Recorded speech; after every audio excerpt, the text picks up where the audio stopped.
And joining us now is William Taylor, the former U.S. ambassador to Ukraine. Ambassador, you were nodding your head as Yulia was describing what's happening. And in another part of that interview that I saw last night from Molly Hunter, this 17-year-old girl was describing the different kinds of sounds where she has, learned by horrible experience what different kinds of artillery sound like and when to duck and cover. Amazing.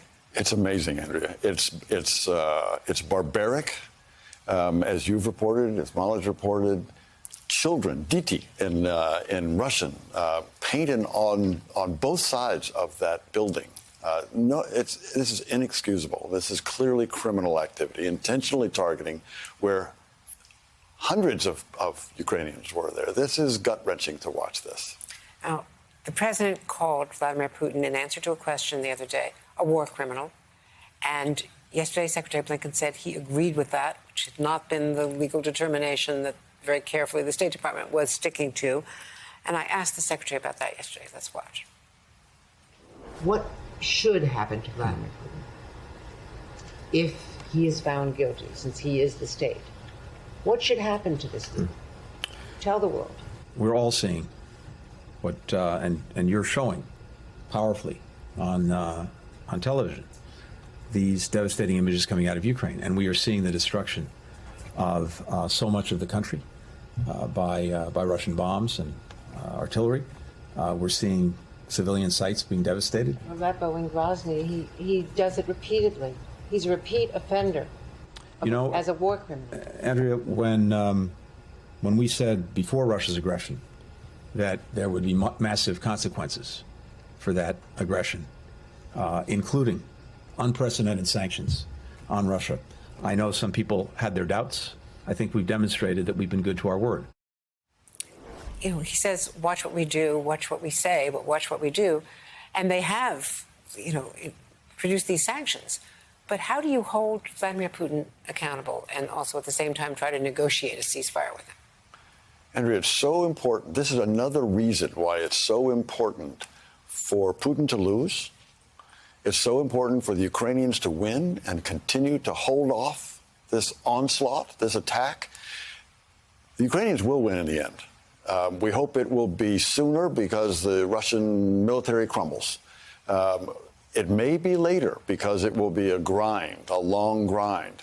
But in the end, I am absolutely convinced that the Ukrainians will win, and that will set the stage for people like President Putin and others in the chain of command who bombed civilian targets. That will set the stage for that kind of accountability. You asked the question about negotiating. That's, first of all, for President Zelensky and his team.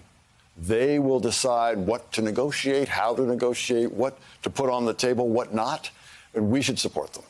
Well, they've offered neutrality. Understandably, that would mean no NATO admission, no U.S. troops or weapons or NATO weapons in their country. And in response, the Russians, the negotiators seem to be indicating leaning forward. But what Putin is doing is building and sending more troops to the border. And Lavrov, we know, doesn't really speak for Putin anyway.